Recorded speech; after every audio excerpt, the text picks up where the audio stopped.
Fans channel. As you know, we have a massive match against West Brom, and it's essential that we win it. The team sheet has just been released, and what I have to do first of all is apologise. Firstly, for the setting. I appreciate that I'm in an alcove. I'm in the Cot pub just round the corner from the ground. I've managed to find a little cubby hole down in the basement where I can actually have a chat and hear myself think.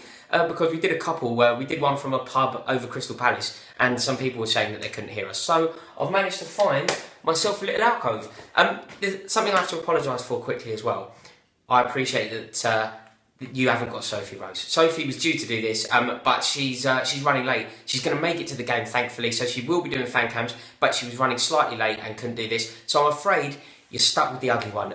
Right, the team sheet is out, and I think we have picked an excellent team. As you'd expect, Thibaut Courtois is in goal. I think that makes sense. That's the obvious choice. Begovic did very well in the FA Cup. I thought he played very well against Scunthorpe, and I thought he played very well all season. But he's not Courtois, is he? Courtois is world class, so we've obviously picked him.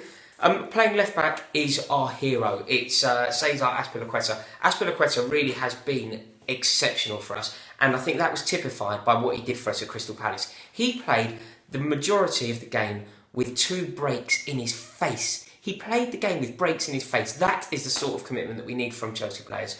I loved him before that fact. I adore him now. That really is exactly what we want from players. Moving across, it's the perfect brick wall to keep West Brom at bay, and it's Zuma partnered with John Terry.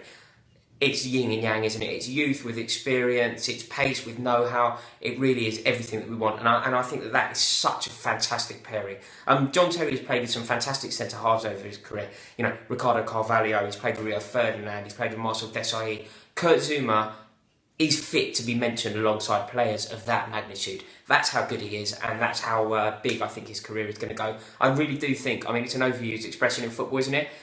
But I think the world is his oyster. I think Kurt Zouma is destined to become the France captain and the Chelsea captain. So him playing alongside John Terry really is exactly what we need.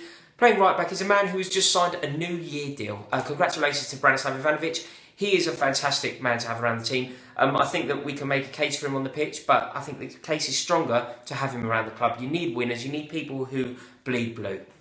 And Branislav Ivanovic is certainly that man. And it's nice to see him rediscovering his form. I think he's played well of late. The midfield, holding 2 midfielders, I'm a little bit disappointed. I was hoping for Ruben Loftus-Cheek. I think that he played so well the other day. I think that he really did get the opportunity. It was given to him for 45 minutes, and he seized it with both hands. I think that when a door is open for you, as a football player, it's up to you. Do you steam through the door and force yourself into the first team by scoring a goal, or do you let it slip by? Ruben Loftus-Cheek did everything that he could, and I understand why he's not playing. You know, we've gone for the experience of Mikel Fabregas, but I think it's a shame that Ruben Loftus-Cheek isn't playing. But I think these two are perfectly capable of doing the job. Mikel looked exceptional. You know, I'm a huge fan of his anyway, as I'm sure you know. You give me enough grief about it.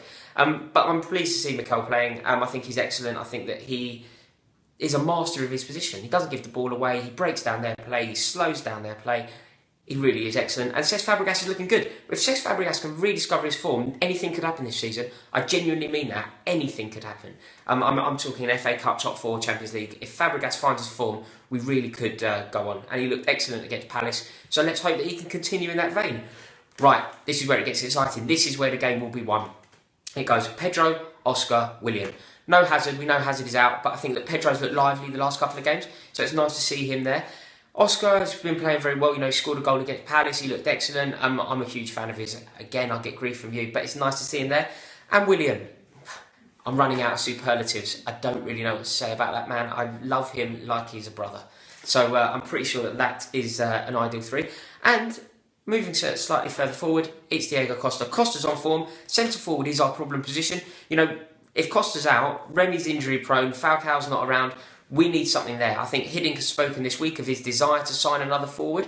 I'm sure that will happen. I just hope it's not Emmanuel Adebayor. What is that about? Do me a favour, comment. That can't happen, can it? Emmanuel Adebayor, in the pub upstairs, you know, I'm just upstairs with a few mates. Everybody's talking about Adebayor. That just can't happen, please. But Diego Costa's got the nod. I'm convinced that he will score goals tonight. So, all that's left to say is come on you Blues, and I suppose I better head to the ground. Join me, I'll be tweeting from there, and fingers crossed it can be another 3 points. Go on you Blues!